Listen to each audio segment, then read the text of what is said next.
நவநீத கிருஷ்ணனின் நல்லாசிரியருடன் VKSFM பெருமையுடன் வழங்கும் ஊத்துமலை ஜமீன்.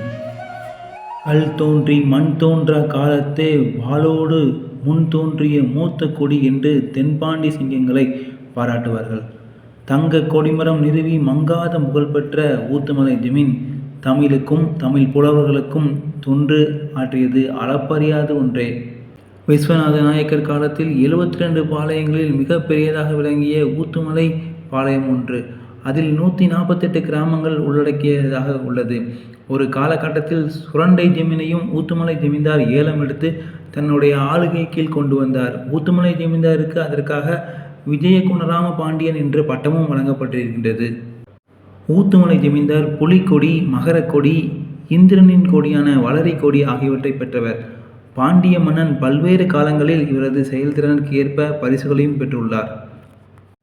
ஊத்துமலை ஜமீன்தார்கள் வீரம், கல்வி, ஆன்மீகம் என்று மிகவும் சீரும் சிறப்புமாக ஊத்துமலை ஜமீனையும் வீரகேரளமுதூர் நகரை தீர்மானித்து அதனுடைய சிறப்பையும் மேம்பட கொண்டு சென்றிருக்கின்றன என்பது ஒரு குறிப்பிடத்தக்க விஷயமாக உள்ளது. நமது ஊர் வரலாற்றினை வீரகேரளமுதூர் கலம்பகம் என்ற நூலில் காணலாம். ஊத்துமலையின் அரசவை கலைஞராக விளங்கிய அண்ணாமலை ரெட்டியார் அவர்கள் தொண்டு ஆற்றினார் என்பது ஒரு குறிப்பிடத்தக்க விஷயமாக உள்ளது. தமிழ் தாத்தா உ.வே.சா. சாமிநாத ஐயரால் பாராட்டப்பெற்ற ஒரு சிறப்புமிக்க ஊராக விளங்கியிருக்கின்றது வீரகேரளமுதூர் நகர். வீரகேரளமுதூர் வட்டத்தின் தலைநகராக இருந்தாலும் அதற்கான அங்கீகாரங்களை இன்னும் பெறலாம் தான் சொல்லணும். அரசு மருத்துவமனையுடைய தரம் உயர்த்தப்படணும், படுக்கைகள் வசதிகள் அதிகமாக ஏற்படுத்தப்படணும் அப்படிங்கிற கோரிக்கை இருக்கிறது. அது மட்டுமின்றி தாலுகா ஆஃபீஸ் அருகில் ஒரு பேருந்து நிலையத்தை அமைக்கப்படணும் அப்படிங்கிற கோரிக்கை இருக்கிறது. தெப்பக்குளத்தை சீரமைக்கணும். நவநீத கிருஷ்ணன் கோயிலோட குடமுழுக்கு நடைபெற்று 10 நாட்கள் திருவிழா மிக சிறப்பாக நடைபெறணும். இது போக அதோட ஊரோட மக்களோட கோரிக்கைகள் நிறையா இருக்கிறது. இப்போது நம்ம ஊரில் அதிகமாக போயிட்டு இருக்கக்கூடிய போக்குவரத்து பிரச்சனையை சரி பண்ணணும், கனிம வளங்களை அதிகமாக கொண்டு போயிட்டு இருக்கக்கூடியதை நிறுத்தணும் அப்படின்னு சொல்லிட்டு நிறையா அந்த ஊர் மக்களோட கோரிக்கைகள் இருக்குது. இதற்கு அந்த மக்களும் தொடர்ந்து அவங்களுடைய முன்னெடுப்பை எடுத்துகிட்டு இருக்காங்க.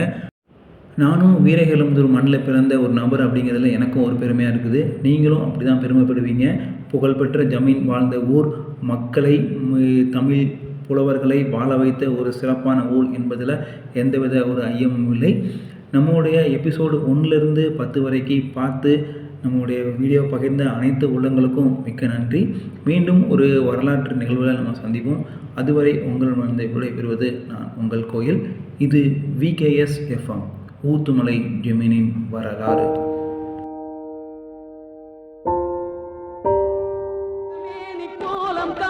கண்கள் மறுக்குமோ?